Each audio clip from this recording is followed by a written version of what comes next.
I didn't bring an agenda, but, okay. Um, I guess, I guess we do need introductions, Scott. Want me to start? Pardon? Want me to start? Sure. Okay, Scott Carroll, General Manager for the Costa Mesa Sanitary District. Nabila Guzman, Management Analyst for Costa Mesa Sanitary District. I'm Bob Uten with, Costa Mesa Sanitary District. Sue Lester, Citizen Advisory Committee, Costa Mesa Sanitary District. I thought maybe the introductions would be, for your guests who are sitting in on the meeting. Apparently that wasn't the case, but, so we'll introduce you later. Okay, first item is to discuss the proposed liquidated damages in the new Sierra and R agreement. Nabila, is that you? Yes, name is President Nabila will be giving this report. Good morning, President Newton.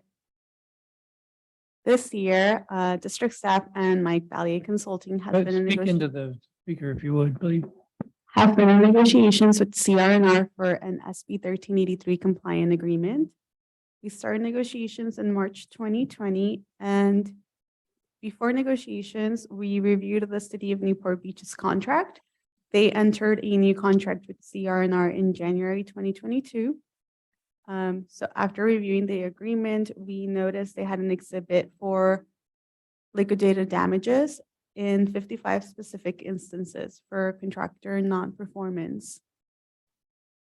Attached to the staff report is a list of categories for potential liquidated damages that includes collection reliability, collection quality, responsiveness to the customer, timeliness of report submission, billing accuracy, required personnel for the city, vehicles and equipment maintenance and compliance and reporting audits. Attached to the staff report is the exhibit from the Newport Beach contract and the proposed liquidated damages for CMSD's future contract. I am happy to answer any questions you may have.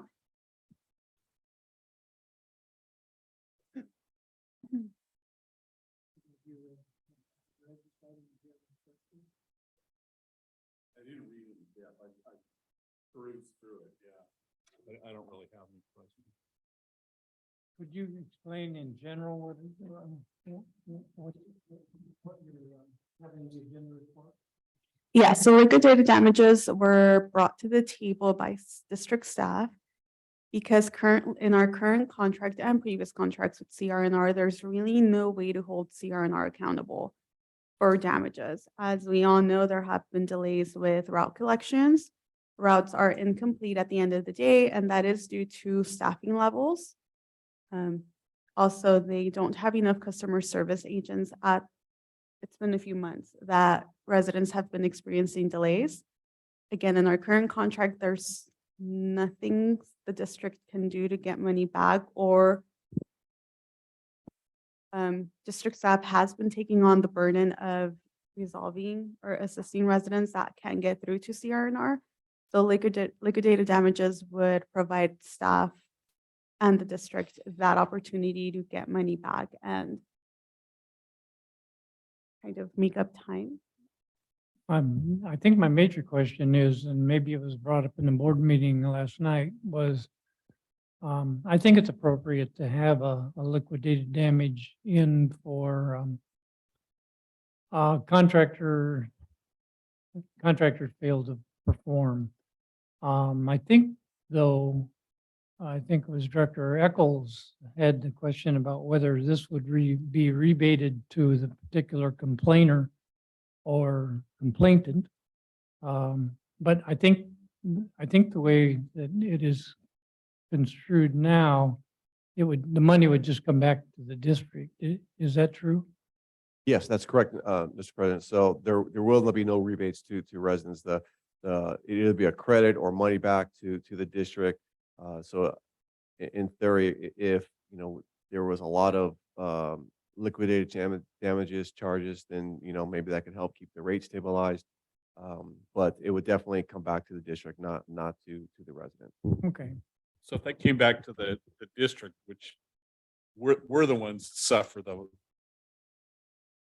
would suffer the monetary part, our customers don't really have damages. Because eventually it gets picked up. So how could you rebate it to the ratepayer when they're not losing anything to begin with? Yeah, no, that's not my intent. I don't agree with that concept at all. I agree with the way the potential contract is being structured. So you think the residents do suffer monetarily? No, I think the districts will be rebated the liquidated damages. And there is no credible way to transfer that. And I don't want to transfer any of that to the people that had their trash mixed. You start thinking about all these creative ways that some people in the community would, you know what I mean, Scott? I Oh, mean, yeah. there's a certain element in our community that would figure out a way to make money off this. It'd be, yeah, logistic nightmare. I think there needs to be some kind of fine that the hauler suffers for not holding up their end of the bargain. But my question is, how is it going to be accurately measured? Because right now, we are not accurately recording when houses are missed. And the reason I say that is because I have called in entire neighborhoods and I went to the trouble of counting every single house on every single street for an accurate measurement of just how many houses were skipped. And because I was the only one that brought it up, it was counted as one complaint, which is ridiculous. So we need to fix that. Well, the problem is I don't have the resources to, if I get a complaint from a resident that said, hey, my home was missed on Bucknell. Okay, that's one home missed on Bucknell. I don't have the resources to send someone to that street and go up and down that entire street to see if the entire street was missed. I just don't have the resources for that. I understand that, but when the person calling in takes the time to do it, I think it should be recorded. Sue, I think that's probably a big education effort, and we have numerous opportunities and needs to educate the public. And I think once the public understands that their voice is important and that the vendor will have to pay, that may improve the, instead of you having to call in for 100 people, many more of those will probably feel the need to call in, hopefully. I know it's not a. it's I not- wish I shared your optimism, but a lot of the people that I've talked to in my mom's neighborhood, they figure, why bother? They'll pick it up eventually and it doesn't do any good. And I hate to even hear myself say that because I think we can all do better and we should all care more. But not everybody has the time, the inclination, or they just don't care. They complain about it, but if they have to be put out by picking up a phone or clicking on an easy app, they just don't do it. That's true. Adding liquidated damages to the new contract would significantly add to the workload of staff. But there have been conversations of adding staff to the solid waste team that would then take the time to do a route review. So send somebody out to physically count, was it just the home versus the street? And that is another question that staff members would be asking when calling in or getting a GoGov request. Of was it then just your home? Was it your block? Was it your street? And then code enforcement officer would be dispatched to count and keep an accurate or of as an accurate number as we can with the limited staff that we have. Well, I totally agree. I think that we're understaffed and we have a grant that's going to partially solve, a tiny portion of our understaffing during the three-cart rollout, I believe. I firmly believe that we ought to provide the proper number of staff to even potentially include, you know, this idea, so that when somebody calls in and said, you know, we will have the resources to go out and check that out. Additionally, I would add that the new contract also gives the CMSD staff access to CRNR's GPS and routes. So we would additionally, staff could go on their GPS system and count the number of homes not completed in the route. So that would also be a secondary. That would be an additional potential way to assess it. I would and I firmly believe that this major legislation determines the correct number of staff. And I don't have a way to assess that right now, but I believe that Nabila is carrying an enormous amount of load to try to get us in compliance with this regulation, and it's not going to ease up. We have an enormous amount of education with the three-cart rollout system, and other items to be in compliance with this. So I think, you know, I for one believe that, and we'll be lobbying for the staff, the proper number of staff to implement any contract provision, including this contract provision.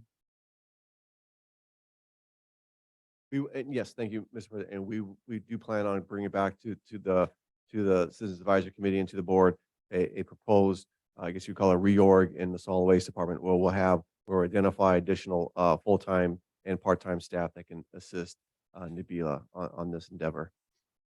And then, do you have any idea, Scott, when that is potentially coming back?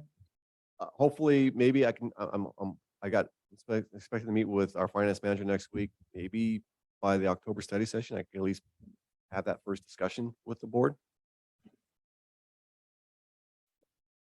And that's October of 2022. Yes, so as you know, last night, the board directed staff to reschedule your October 12th study session. So you're getting an email from Nalani Minway, our district clerk here real soon, on a date that works for everyone. So, but Scott, you said you're going to bring a staffing report back, and that's study October of session, that's my- 2022. Yeah, I hope to. Yes, this in a few weeks. Basically. Okay, that, you know, I'm looking forward to that. I don't know if I missed this, Scott, Nabila, but Newport agreed to their Newport and CRNR have agreed to their liquid damage, yeah, that thing. Correct? Yes, it is an exhibit, and it is referenced throughout their 500-page contract. Can we look at that link there, the proposed liquidated damages for us? Can you bring that up? Do you mind if I ask you a couple specific questions on some of these? Is that okay? Of course. Take a look at B10. Okay, $95 a ton for not processing recyclables at a clean material recovery facility. They don't have a clean recovery facility. Yes, they do. It is behind their headquarters on Western. It is? Yes, so the Okay. dirty MRF is At the one you 50% visited, level. and the clean MRF is behind their headquarters. They've always had two MRFs, and a dirty MRF and a clean MRF.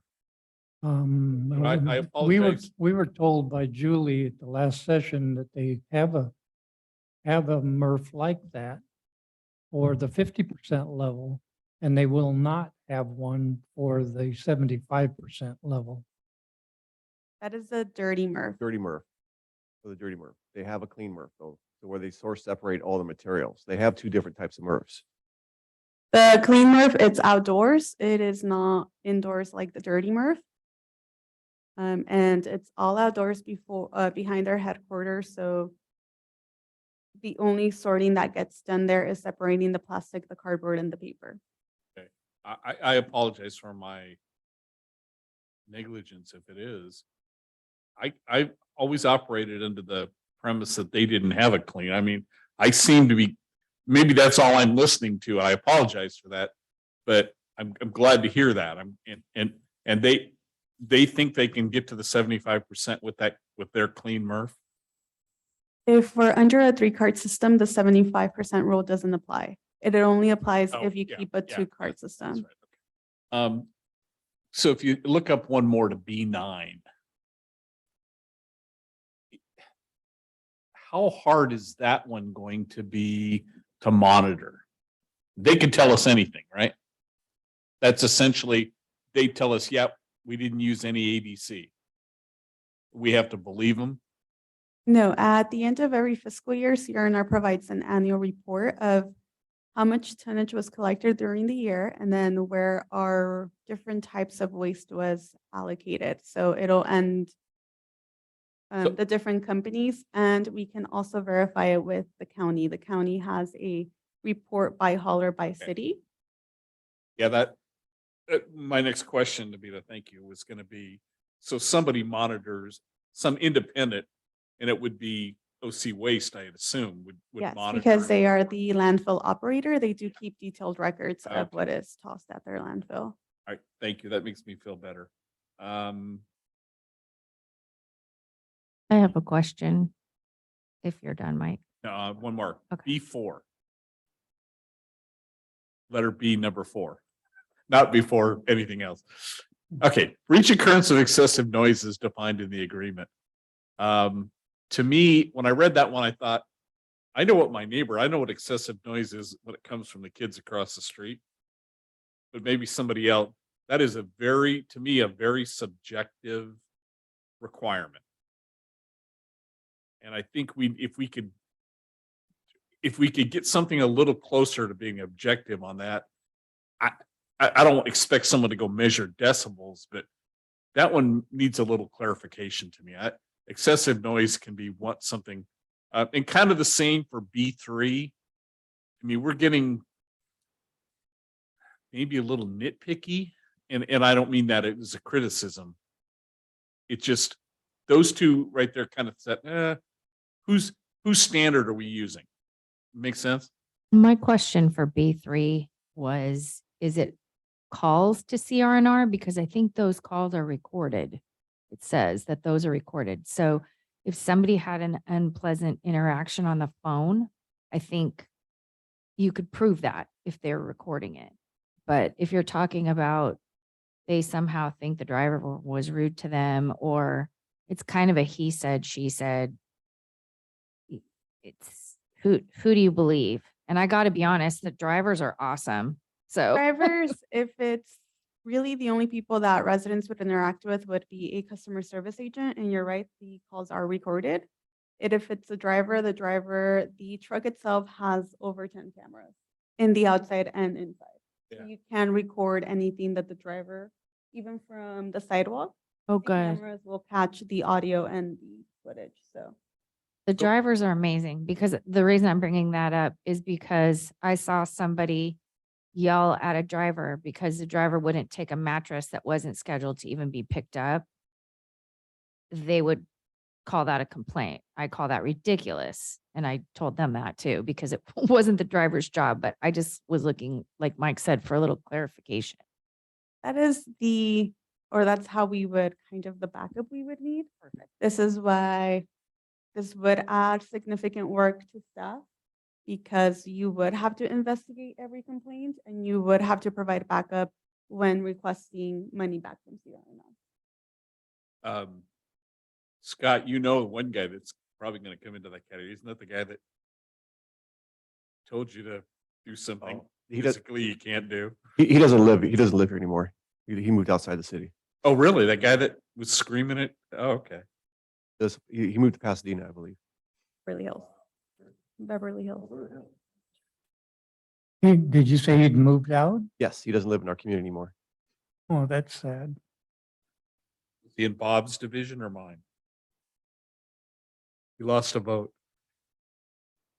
I've been, you wouldn't believe what I've been called. Anyway, and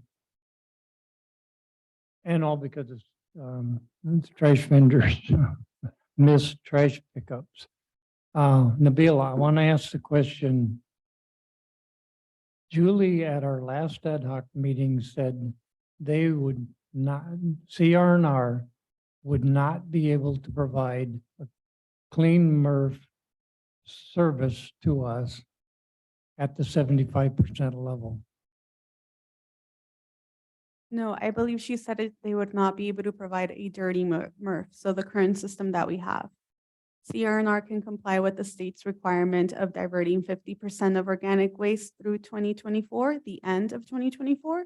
But there are no plans that CR&R will invest in their dirty MRF to make it 75% as it is required in 2025.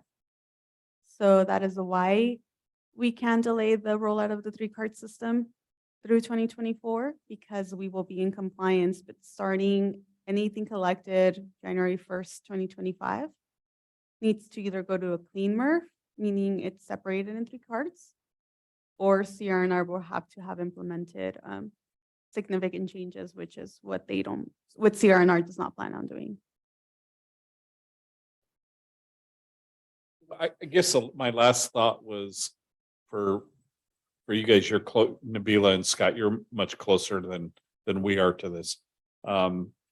Are we going to get any pushback or any disagreement from CR&R on any of these? No, they have already agreed to implement this, okay. yes. Yep.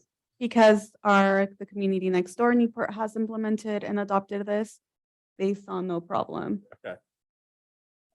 Nabila, I don't have my hearing aids in, so it's with this audio system, it's hard to hear. Would you turn to me and tell me what you said again? So just go offline. Wants to read your lips. Yes, CR&R has already agreed to implement the liquidated damages for CMSD. No, I mean, on the high waste diversion Oh, facility. okay. So Julie said that the dirty MRF has to reach 75% by 2025. That is what CR&R does not plan to make any adjustments to their MRF or any investments. Yes, So we are okay through December 31st, 2024. The clean MRF, it doesn't have to reach 75%. so if they go So- to the clean MRF We're good. and then CR&R is, well, I don't think Julie said that. She was just answering the 50 and 75%. Which apply to the dirty MRF. So that would be a 2-cart system. Anything in a 3-cart system, so recycling, trash, and organics goes directly to the clean MRF. So if we have a 3-cart system, we'll be all right. We will be all right. Thank you.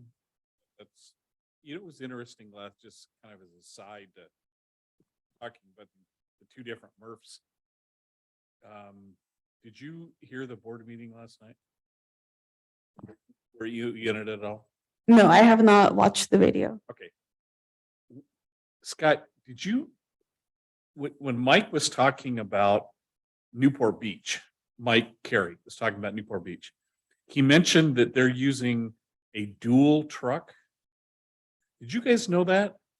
No, but we did see when I took Ratana and Nooney, our fellows, to the transfer station last Friday, we did see that truck there. Okay. So yeah, it's a backloader, so they load it from behind, and like Mike says, they sort of separate the materials. Do they manually load it or does it have an arm? Yeah, they have to roll it. They have to roll it to the back, and then they hook up to like an arm, and then it lifts it up. So they have to get out of the truck and roll it to the back. They just can't. They Okay. still have to get out of the truck. That just sort of struck me as that's another one of the biggest complaints we're going to get when we go to 3 carts from the residents is going to be 3 trucks. And I think the city even is a little iffy about that. Yeah. We've heard it from Yeah. council members. Yeah. I just thought that's a technology that, I don't know. I don't like the idea of a guy having to get out of a truck. Yeah, There's workers' comp issues, Right, there's all that other right. stuff. But a dual truck, I always thought, oh man, But that'd be slick. the capacity is gonna be limited.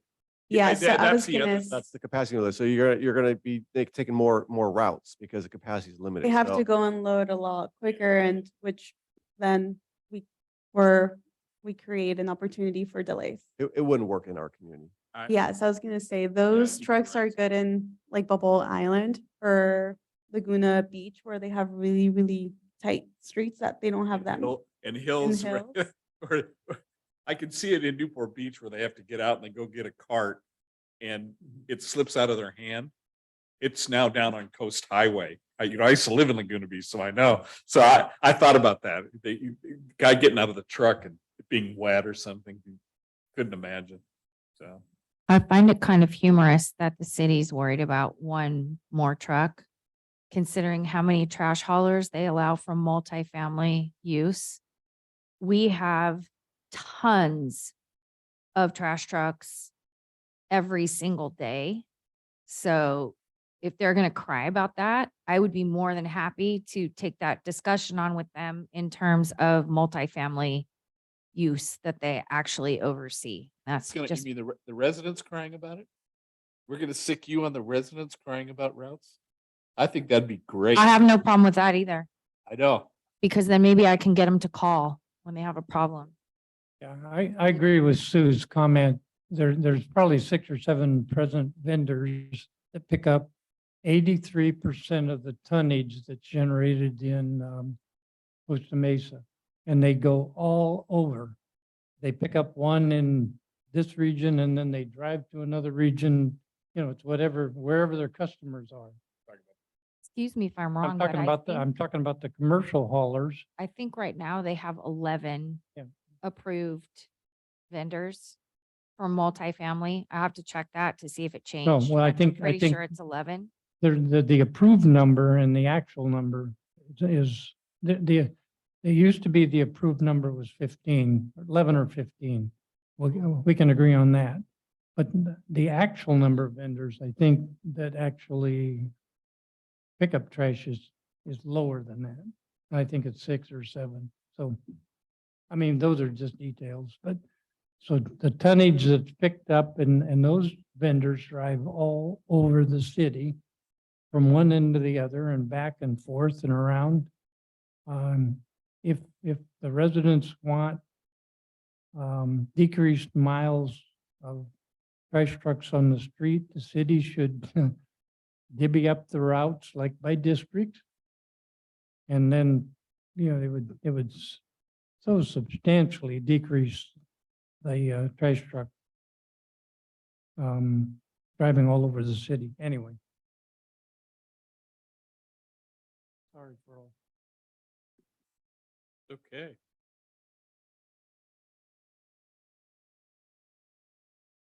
So this will be taken to the negotiation committee, or you said it, they've already approved it? They've already approved it. So the next step is put this as part of the agreement. We'll present this to the board later this year. Thank you. And when will you bring the contract to the board? It's in the fall? Probably, no, most likely in December. We want to take it to the CAC in November, when's our next meeting. So in December, we'll have it to the board. So it's imminent. I'm not sure this is a topic for this meeting or whether, I guess we can make up anything we want, but the timing for the third cart is, January 2025, right? There is no really time at this point. Right now, the board directed staff to come back every 6 months with a report. And the board can make that decision to implement it sooner, maybe in 2024, or we can wait until the last, we start rolling them out in December of 2024 and implement in January 2025. But right now, our first report due to the board is going to be in December of this year. yes, I think based on Mike Carey's presentation last night, I think we ought to allow about a year. My recommendation will be to allow a year for the implementation. We probably don't have the same kinds, well, we don't have the same kinds of problems as Newport Beach. But we will have the third cart roll out. And I guess Newport Beach had that and substantially other concerns. Anyway, so we can have this discussion at the end of this year. That's correct.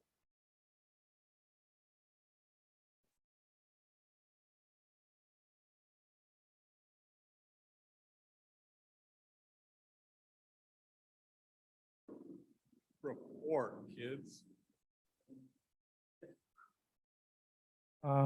Is there any other discussion by CAC members, staff, or the board? Mike, No, I'm happy. Sue? I have a question for a board member. Either of you would do. Todd can answer. Cliff Notes version. I know you guys decided to go with 3-cart system, that there's not going to be a tiered system based on usage, like 3 different sizes. What was the reason for that? Just Cliff Notes version? Because I keep asking that question. Well, I think that we addressed that question when we had a consultant do a report, and the administrative, I think it was substantially the logic was substantially around the administration of the a tiered system, as I remember. And I don't remember which consultant's report that came out of. It was kind of likened to, Mesa Water has a way to meter in place. And it was a matter of the difficulty to meter, somehow meters, and then not only meter it, but month by month or year. I think, well, I'm not sure how we could accumulate the data. We presently charge the residents annually. Month by month, a person would have a different amount. Uh, Every resident would have a different amount. Let me clarify for you. I'm not saying based on weight. I'm saying based on size of a can. Like if you had a small can, say 30-gallon, 60-gallon, 90-gallon. And then the person would be charged based on the size can they had. And the only reason I'm bringing this up, and I brought it up before, is because of you have, an older community. We have a lot of single homeowners that are older and they're on a fixed income. And it seems ridiculous to charge them the same amount as the house next to them that has 2 parents, 4 grown adults, and 6 grandchildren living there. And so that's the only reason why I was asking the question. And Yeah. I understand the board addressed it and voted not to do a tiered system, but I didn't see that board meeting, and I could never find the data as to why that was decided. And so I thought that this would be the right venue for me to ask that question for the record, so people will know. I agree. I'm in the same boat. I'm old. I produce almost no trash. I can afford the trash rates. And I prefer not to have the administrative burden of figuring out how to mail, how to do that equitably. I appreciate the older people who, like me, have almost no trash in their mixed waste cart. And I don't know, we can talk about this. Well, no, I was just wondering, like, I'm not looking for why you voted that way. I was just wondering, like, was it, you guys didn't want to do it because you thought it was administratively would be too difficult? Is that the answer? Because before it was, we don't know who has what size can or how many cans anybody has because of how the system started. But now we're gonna know exactly how many cans everybody has because everybody needs to get new ones delivered. So that's the only reason why I was asking the question. I apologize if Yeah. this isn't the right venue for that, but it kind of seemed like to me it was. No, I appreciate the question. It, let's see. So we can go to item number 2, SB 1383 contamination fee. Yes, thank you, Mr. President. So starting in 2024 is the year that Cal Recycle wants the jurisdictions to issue fines or fees to residents who violate SB 1383 by contaminating their contents, specifically like they put their green waste and their trash mixed together. So today, what we would like the committee to discuss is proposed procedures for issuing those fees to residents who are found to be contaminating their materials. So the proposed proposal would be if we lift the can, a lid, and we found the organics contaminated with trash, then they would get a first warning of a yellow tag placed on their cart saying, you know, your cart's contaminated, please follow these procedures, please put your materials in these type of carts, right? Some education with that yellow tag. So then after that first tag, within a 12-month period, doesn't have to be consecutively, but within that 12-month period, if they do it again, then they get a second warning, and that'll be a red tag, again, along with some information saying, please make sure you put your contents in the right carts. And again, after that second warning and within the 12-month period, they do it again, then they get a letter from us informing them that basically, you know, this is your last warning. Please separate your materials. Otherwise, the next time you're going to get a fee or a fine. And so if for the fourth time within that 12-month period, they are contaminated, then CRNR would issue them a $25 fee. And something also to consider is that if they continue receiving numerous fees within that 12-month period, let's say that, okay, up to 3 fees, then another option is that then we can start using the administrative fine procedures. So that can be increasing up even more. So after they get 3 fees at $25, then we go to the administrative fine procedures. That is $75 for the first offense, $150 for the second offense, and then $300 for the third and even more offense. So it hits them where it hurts most, and that's in the pocketbook. Regarding the fee structure, the revenues from those fees, CNR and staff have agreed that the district will receive 80% of those revenues, while CNR will receive 20%. So, and then we also determined $25. And again, we're seeking direction from the community if that's the appropriate amount. But according to CNR, what they're currently charging, or the current fee they established for their clients, other jurisdictions, either between $15 and $25. Staff came up with $25. CNR has agreed to that. But again, if the community wants to increase that or lower that, we can have that discussion. But again, those procedures are described in your staff report. So we're seeking today, do you agree with those procedures? Do you want to deviate from those procedures, do some differently? Please let us know, and then we can bring that back to CNR. So happy to answer any questions you may have. You know, I don't have any problem with the procedure. I mean, we're being as lenient as we possibly can be, as far as I'm concerned. The one thing I would like to see us do, if it's at all possible, is we're not going to, optimistically, we're not going to get a ton of money from fees.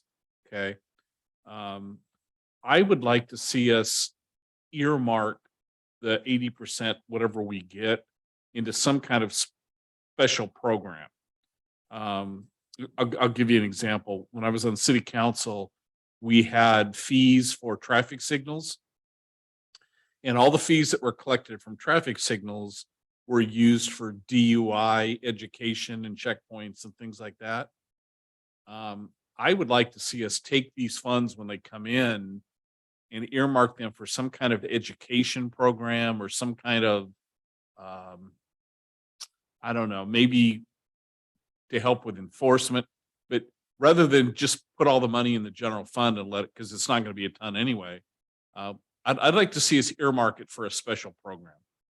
I guess I would, that's, yes, we could definitely do that. Not a problem. I think, I guess I would consider, it could be, it's a possible, it could be at the start. It could generate some revenues. Over time, people's behavioral change and those revenues will go down. But like I said, if we take procedure, let's say we get one complaint, or let's say we go down the street, because we have to be very careful. We can't just pick one neighborhood or one resident out of the whole neighborhood, because then that person can say, well, you're picking on me, right?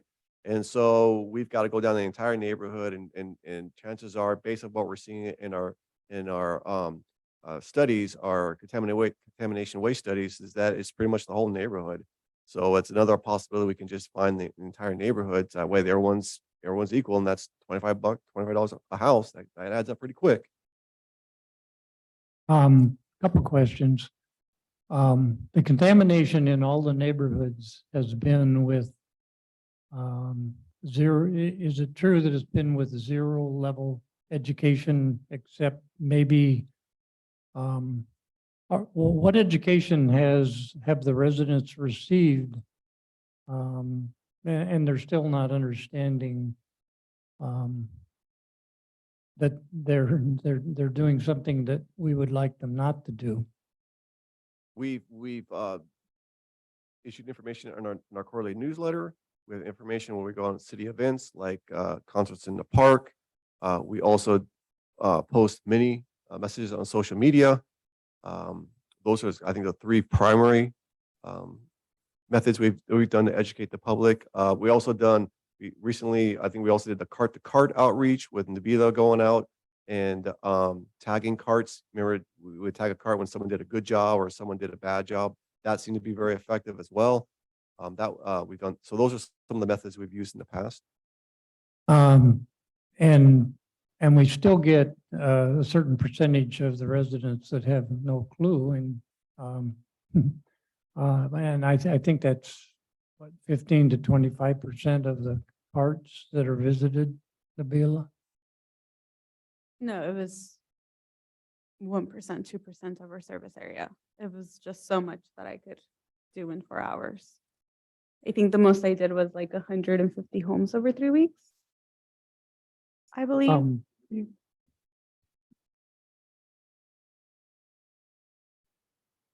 Yeah, but we were only successful with like 20, 25 of them. Most people would be like, I'm busy. So you're right. We've never provided direct feedback to residents on what they're doing. The first one was after this waste characterization study in July. We did mail a bilingual letter to all the residents on the route saying, hey, we did this.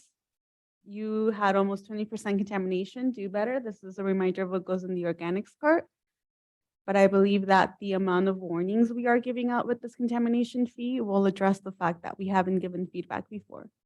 Because as you can see in the staff report, they get 1 warning, 2 warnings, 3 warnings, and it's not until the 4th time that they get the $25 fee. I think you're being extremely generous with the warnings, and I think that's important for sure. I also think it's important that financially people suffer some type of repercussion for not doing something, or they're never going to change. And I hate to say that, but that's just the cold hard truth. The only question that I have is, because I know this will happen, somebody's going to complain about being cited. So if they refuse to pay it, how is that going to be handled?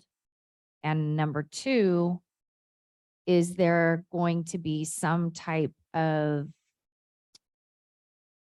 appeal procedure? Now, whether that appeal procedure is, if you have a problem, go to a board meeting and talk to the board, like, I don't think that's ideal, but that is still a procedure.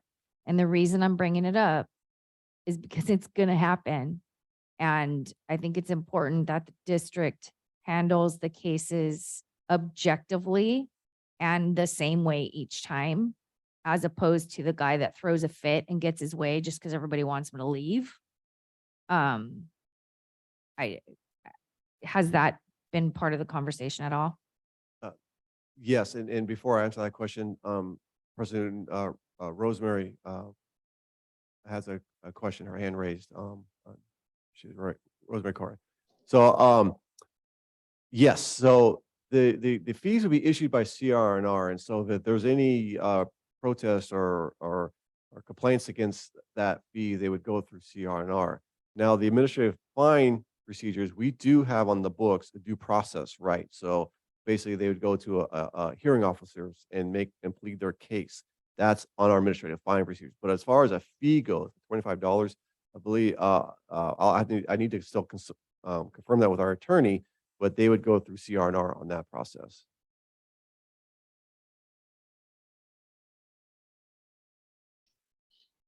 That was my question, was about how the fees would be collected and processed. And the thing is, you also have, are they being collected via the property tax? Or I guess, what happens if somebody decides not to pay a fine or a fee, what that process is like? The other thing is that in some areas there are a lot of dumping occurs. So if you live, in a neighborhood near a lot of multifamily communities or near a park, people passing by may put things in the wrong cart. So you could start getting contamination occurring in the carts. I do agree that it would be nice to put some of the fees collected in a separate fund that would either fund further education on the sorting of waste, or possibly a low income rate relief program for those who have been impacted by COVID or for whatever reason may not be up to date on their payments. That's it. Thank you. I kind of to tag on to what Rosemary said, we see it all the time. We see people walking down the street and their dog does something and they pick it up and they put it in the organics cart. I've seen it happen in my neighborhood a number. So now we've got a resident who doesn't know they've got a contaminated cart and now they have a contaminant. That's going to be a challenge. That's where that appeal process is going to have to go. I know if someone puts dog waste in my cart, I didn't put it there because I don't have a dog. So I'm glad to hear Scott say that we have that ability through and essentially, aren't you the administrative manager, Scott? Aren't you? Yes, I'm the hearing officer. So it's something we might want to consider. Like I know in the city of Costa Mesa, when someone gets a parking ticket, they hire an outside firm to be that hearing officer, I believe. So if there's a lot of, again, that's for administrative fines. One thing I was thinking about, if for fees, and it's something we need to confirm with CNR, the recourse is that they can send them to collections. That's the one option they can do. But again, I need to confirm that from our attorney if that's the proper procedure to go. How do we figure out that a cart is contaminated? Is it someone going out lifting the lids? Yeah, Is so it- that is is- part of SB 1383 of flipping the lid, taking a picture, adding it to the account so you'll know exactly what is contaminated. If the only thing that is on there is dog poop and then the resident comes and says, hey, it's somebody walking by, I think, again, it takes staff time to review every case. But we can create some procedures to handle that. If Huh? it's more contamination, like they have cardboard, they have plastics, Yeah. then that's easier to say, hey, it is contaminated, you need to sort your waste. I missed the first part. My question is, who will know that a cart is contaminated? The R&R and the homeowner or the resident that lives at the home. But it could become a CNR and it could be our code enforcement too. So it could be a combination of both, right? CRNR is going to be out there doing, and the drivers, they'll put it onto the account. I don't know how the code enforcement officer would Can, CRNR, is CRNR truck drivers then are going to be the ones that, It'll be CRNR truck drivers and additional staff CRNR is looking to hire. That would do essentially what I would do when I would do the car-to-car outreach. So it would be going to a neighborhood, following a route, lifting the lid, taking a picture, adding it to their account. okay. Does the CRNR driver have the technology to understand that the cart is contaminated? Is that by when it's dumped, they can tell? No, typically when a driver can tell, it's because the lid is not closed. So the lid is open, there's a big Amazon box coming out of it, or sometimes they'll leave boxes on top of the lid. So that is typically when the driver can tell that it's contaminated. So the contamination could be cardboard and probably more often than not, that's what I see in the neighborhood. So this is not to try to eliminate food waste contamination. It's to eliminate a number of potential contaminants. Currently with our two-cart system, it would be trash in the recycling cart. Once we go to a three-cart system, it would be recycling in the organics or recycling in the trash. It would just be a combination of different Yeah. things. No, I mean, it, right now, it's pervasive, the amount of contamination that I see in, if cardboard is considered a contaminant in the organics cart. When will this, well, we've already started the education program. When will this contamination issue go into effect? 2024. So we've got Before we roll out there, Yes. Yeah. Before, yes. we've got a little over a year. It's going to take massive education, and we don't even have so us choosing not to roll out the blue card until 2025 means that we're putting residents at significant risk for going through this process. And significant administrative concern or staff time, both on the residents, on CRNR and our staff. So if we wait, I guess I've said it, if we wait till 2025 blue card. on the blue cards to roll them out, this process has to already be started for over a year. I think we need to, look at that. Two things. So CRNR isn't going to go through the entire area of CMSD every week to check cart. So they're gonna have to come up with a schedule of which neighborhoods, which routes or whatever they do in terms of when they're gonna go do their survey, right? Correct. SB 1383 requires that you review every route at least once a year, and Okay, it's 5% of the route. okay, that makes sense. I think it's imperative that we know exactly what their schedule is, where they're going at any time. Because they're not gonna get the calls we are. So we need to have that. Okay, now, second question I have, and I've gone through this, you guys are tired of me saying this.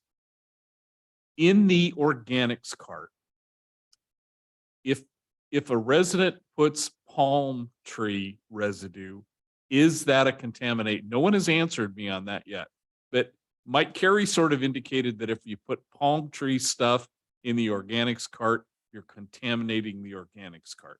I would like some specific guidelines on that. It is the fiber in the palm. Yeah, so it is a contaminant. It is a contaminant, and our outreach team just recorded a video last week. Well, we'll give examples of palm fronds and poop, pet waste, Okay, recycling of Great. just what not to put in your organic. so I should tell my wife to quit putting her palm tree. Yes, and again, clippings it's in the because of organic. the fiber in Yeah. the leaves itself. Okay. Well, you're one household in 22,000 that'll Oh, I'm not understand the it. only one, believe me. Thank you, Nabil. That became an organic contaminant because of CRNR's inability to digest the thing because it's fibers. It's commonly excluded, I believe. Say that again. Oh, So we're seeking direction again. Are you comfortable with these procedures? I've heard we're too generous. I mean, do you want us to remove one of the procedures? Are you comfortable with the fee, the $25? We need some, I'd like to get some direction from the committee. I'm in favor of the process, if it's, satisfactorily explained to the residents. And Mike Carey's last night at the board meeting said they had two sustainability coordinators in Newport Beach. They've had them in for 9 months, and they're still having difficulty, correcting some of the problems. I don't know if, that speaks to me that, we're gonna need a substantial, and then a substantial, and then a substantial, and then another coordinator visiting these homes with all the new things that the state regulation has imposed. And then the state's not giving us a dime, as per usual. The people, the board members are gonna have to answer to this. Timing is everything, staffing is everything. I'm not looking forward to going through this process. I get relatively few calls.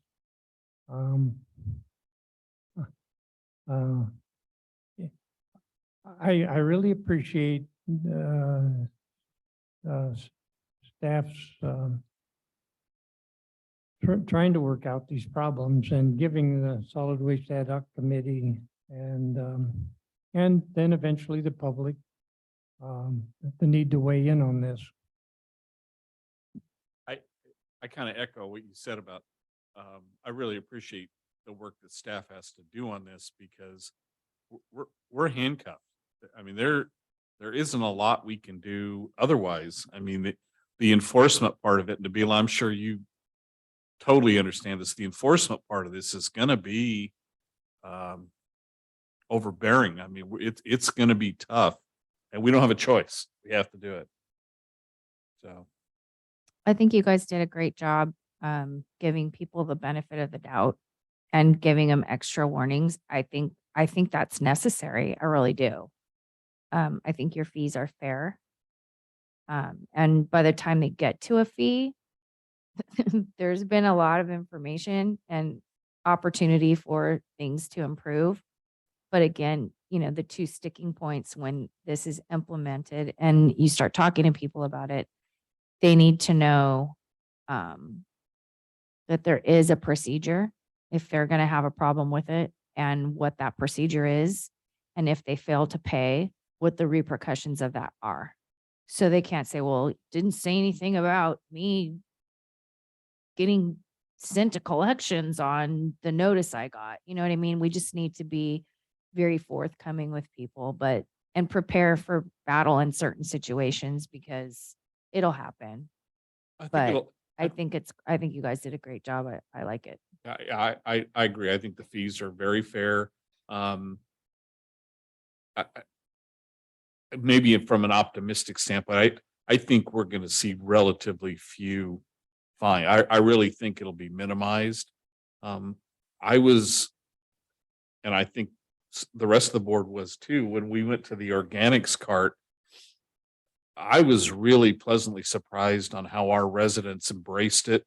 And you hear about it. I mean, people did take it to heart.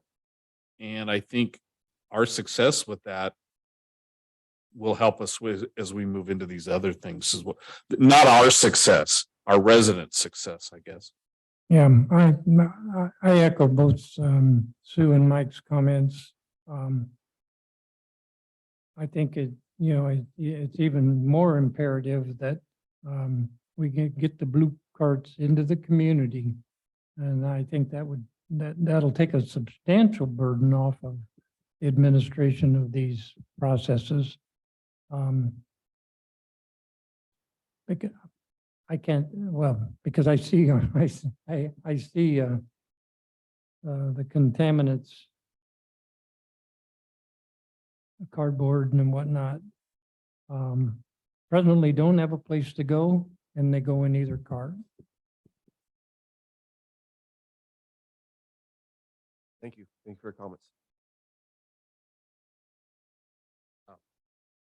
I want to just make a comment that I would like to be in Rosemary's office right now. She's got a much better background than we, it's so pleasant by, that's fake, huh? Yes, I'll talk to you about Zoom backgrounds another time, next time I'm in person, right? Okay. Are we done with this item? Yes, Mr. President, I guess just close the items is any community members' comments and then adjournment. I want to apologize, this issue is looming large in my mind. And, I can be upset at times. I appreciate the staff. I really do appreciate what the staff has done to date and will need to do in the future. And I appreciate having the opportunity on the ad hoc committee to be further educated. You need to hear something sometimes 3 times. That goes for me and every resident in the community. Some people think you need to hear it 5 times. So we've got a huge opportunity ahead of us. We've always prided ourselves as being ahead of the curve and in compliance with the environmental concerns. This is one of the most massive environmental endeavors, climate change I'm talking about. And the enforcing agency is the Air Board, not the regional water quality control boards or their state counterpart. Softness is not in their, softness has never been in the Air Board's periscope. So we do need to get through this successfully. And whatever it takes, I'll be supportive of that. It's okay, we forgive you for your tirades. Whatever. Okay, does that conclude I just have today's- one quick comment. I think the district is doing a phenomenal job trying to educate people and do the right thing to not only follow the guidelines of SB 1383, but to really give your ratepayers the benefit of the doubt and the support they need to comply and do the right thing. I don't think we're going to have as difficult time as Newport, because Newport Beach residents don't even have to pay for their trash. It's in the city charter that the city pays for it. So it's kind of hard to hold people accountable when they don't even have to pay for what they're doing wrong. So I'm hopeful it'll be easier here. Quite honestly, my concern is with the city of Costa Mesa and the multifamily units and the businesses, because nobody's heard a peep on that side that any of this is even going on. And I know that for a fact because I live in a multifamily home neighborhood. So I think that is going to be the sector of our city that gets hammered with fees and is more on the end of being blindsided. So I'm happy to see that the district is going above and beyond to educate and again, give people the benefit of the doubt while they're learning to do the right thing. So thank you. If, I think if there's no further need for discussion, I appreciate what I've learned today, and I think this meeting can be concluded. Thank you. Guys. How do we turn this off? Oh, I